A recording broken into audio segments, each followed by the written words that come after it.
KBS2 주말 드라마 독수리 오형제를 부탁해 9회가 방송됐습니다. 과연 숨겨진 비밀을 간직한 장미애는 언제쯤 그 진실을 털어놓게 될까요?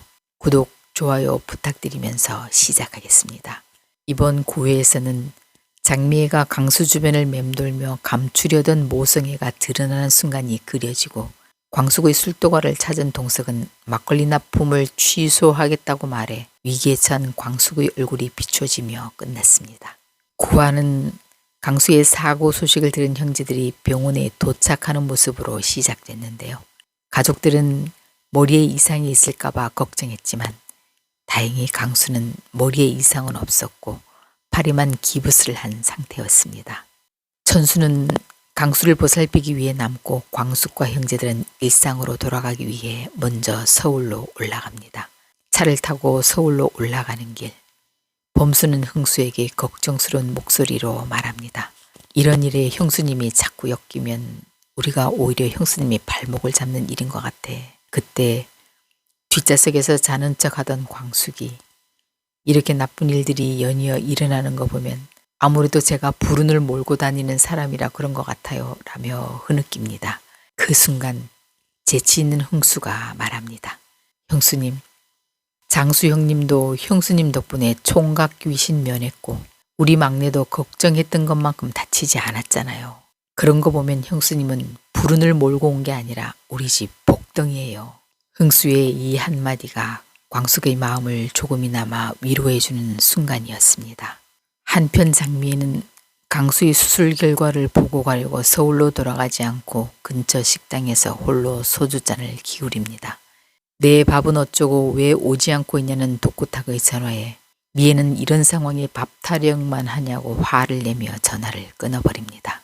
예상치 못한 날선 반응에 아무것도 모르는 독구탁은 장미애가 이상하기만 합니다. 한봄은 오빠 한결로부터 강수가 훈련 도중 크게 다쳐 입원했다는 소식을 듣자 곧바로 진해로 내려갑니다. 병원 휴게실에서는 강수가 형 천수에게 속내를 털어놓습니다. 형, 나 청룡 문제로 조만간 제대해야 될 것 같아. 갑작스러운 소식에 천수는 안타까운 표정을 짓습니다. 그런데 두 형제가 잠시 병실을 비운 사이 조용히 병실 문을 열고 장미애가 들어갑니다. 그녀는 마치 엄마의 손길이라도 남기고 싶은 듯 어지러진 침대를 조심스레 정리합니다. 하지만 강수를 직접 볼 용기는 내지 못한 채 조용히 병실을 빠져나갑니다. 병실로 돌아온 강수는 예상치 못한 한봄의 병문 안에 깜짝 놀랐는데요. 강수는 두근거리는 가슴을 엉두르며 모든 게 괜찮다고 애써 평온한 척 대답합니다. 보미는 걱정스런 눈길로 강수를 바라보며 이거 돌려주려고요. 강수 씨를 지켜주는 수호신이라면서요. 이걸 저한테 줘서 다친 것 같아요. 한봄이 자신이 목에 걸린 해달 목걸이를 빼주려고 하자 강수는 화들짝 놀라며 손사래를 칩니다. 그건 보미 씨한테 더 필요하고 더 잘 어울려요. 그 순간 한봄은 좋은 생각이 떠오른 듯 웃으며 강수의 기부스 위에 자신의 목에 걸린 해달과 똑같은 모양의 작은 해달 그림을 그려줍니다. 이제 이 해달이 강수 씨를 지켜줄 거예요.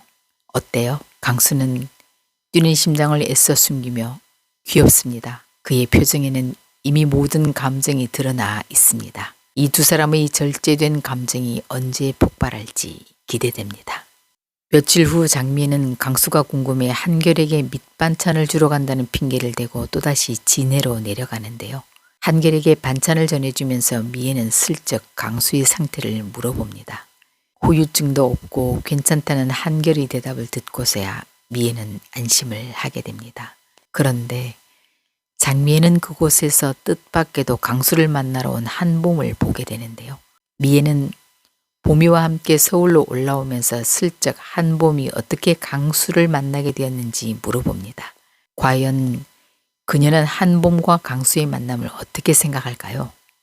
어쩌면 자신의 아들, 딸을 한동석 집으로 다 보내게 될 판인데요. 언제쯤 장미의 이 숨겨진 비밀이 밝혀질지 궁금해집니다. 천수는 올라오는 길 동창회에 꼭 참석하라는 미순의 전화를 받게 되고 미수는 천수와 함께 동창회에 갈 생각에 마음이 들뜹니다. 그런데 다음 회 미수는 친구들에 의해 이혼녀라는 사실이 밝혀지고 어쩔 수 없이 자신이 이혼하게 된 상황에 대해 천수에게 다 말할 걸로 예상됩니다. 학교 식당에서 우연히 마주친 범수와 세리는 함께 점심을 먹게 되는데요. 한이 이야기와 냉면 먹는 법 등 두 사람은 소소한 대화를 나누면서 조금씩 호감을 느끼게 됩니다.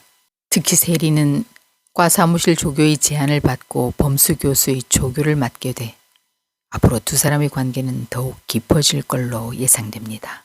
점심 식사 중 범수는 한이 엄마 나영은이 한 유명 기업가와 결혼한다는 뉴스를 듣게 되는데요. 아마 나영은은 범수와 살면서 이미 이 기업가와 교제 중이었나 봅니다. 다음 회에서 나영은이 범수를 찾아와 자신의 과거를 덮어달라고 부탁할 듯 보이는데요. 자신의 과거를 숨기려는 나영은과 진실을 마주해야 하는 범수 사이의 갈등이 예고됩니다.